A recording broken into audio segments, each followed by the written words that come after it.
idea na sinugod ni Ma'am si Attorney Mer sa Keystone. Masama yung pakiramdam ko kanina kaya hindi ako nakapasok. Bakit naman kasi ginawa niya yon? Is this because of your dad again? Mom must have snapped. Last time, nahuli namin si Dad na kasama si Attorney Mer sa si Lilet. Para bang pinaplano na nila kung paano nila aayusin yung pamilya nila? Sobrang nasaktan si Mom. That's not true, Trixie. Narinig kong nag-usap sila. And Matty even told your dad to stay away from her. Sa totoo lang, I don't know what to believe anymore. Believe me, Trixie. Hindi kayang gawin ni Matty yun. Hindi niya kayang manira ng ibang tao. She's just doing what's right. She taught me that. To never hurt others. No matter what. Are you sure? Yes. I just totally forget that when it comes to Lilet. You know what? I remember when I was younger, I used to sneak out of the house without telling Matty. We have this small gate na walang lock sa likod ng bahay namin. At doon ako dumadaan at tumatakas, especially pag hindi ako pinapayagan ni Matty na lumabas. And then nung nahuli niya ako, she didn't even scold me once. She lectured me and reminded me of what's right every single day.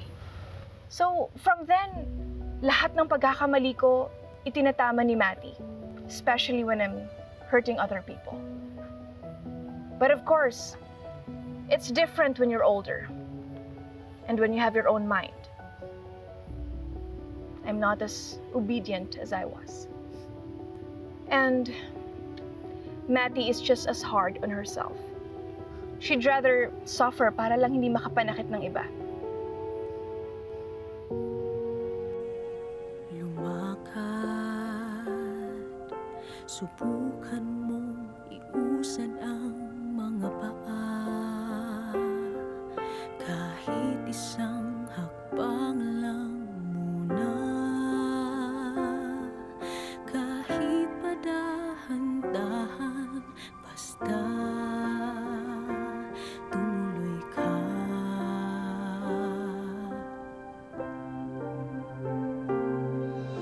Lumaban, tibok man ang puso'y halos wala na. Sa kalungkutan may nanghihina. Alam ko na mabigat, pero bumangon ka.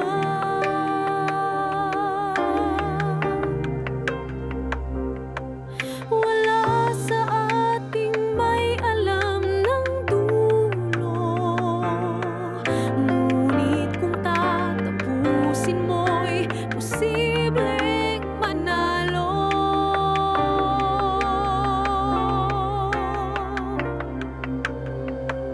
Manali ka, hindi pa tapos ang kwento. Hindi palaging talo, hindi parusa ang pagsubok.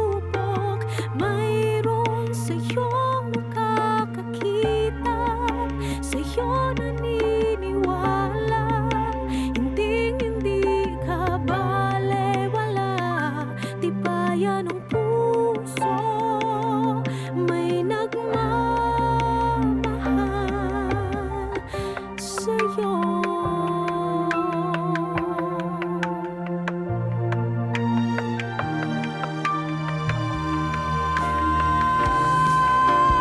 Ay, manali ka.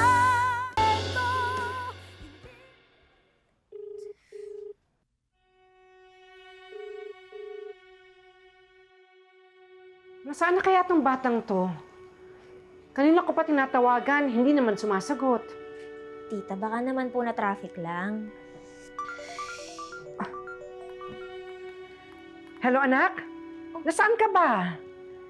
Kanina pa ako nag-aalala sa'yo. Eh, nandito po ako sa bahay ni Attorney Mary. Pasensya na po, hindi ko nasagot yung mga tawag niyo, ha. Inaalagaan ko po kasi siya kasi may sakit po eh. Ha? Bakit? Pero bumaba na rin naman po yung lagnat niya at saka umuwi na po yung kasambahay niya kaya may makakasama na po siya dito sa bahay. Basta mag-iingat kapag uwi mo, ha? Opo, Tinang.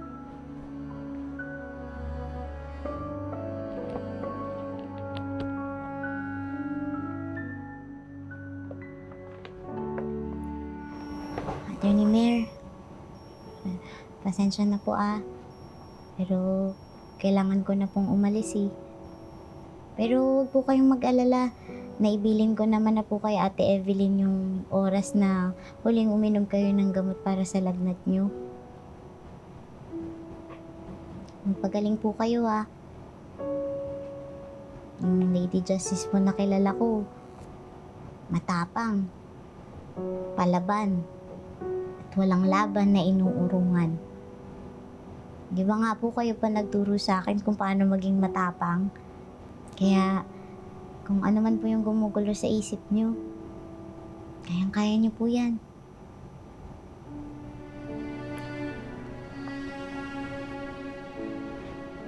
Ay, at Mer, tingnan ko lang po yung thermometer.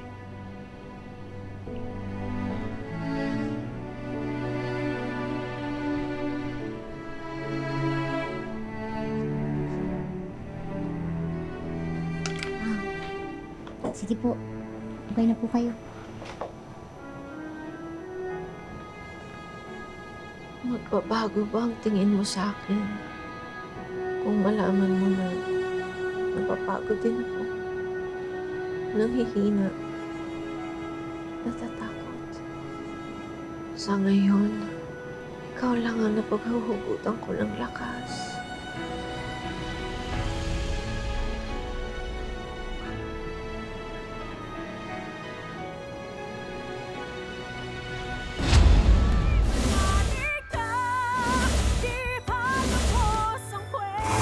I never really wanted to leave you, Matty.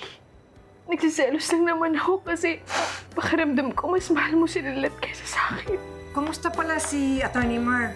Okay na ba kayong dalawa? Nagkausap ba kayo ng masinsinan? Okay na rin po siguro yun. Tulog na po tayo. A party? What for? For my birthday, and to announce my temporary wellness break from my responsibilities here at Keystone. Gusto mo bang dumistansya sa amin para makaabante ka sa kung ano man yung pinaplano? Bakit ba parang kinakabahan ka, Lorena? Are you afraid that I might uncover something during my break?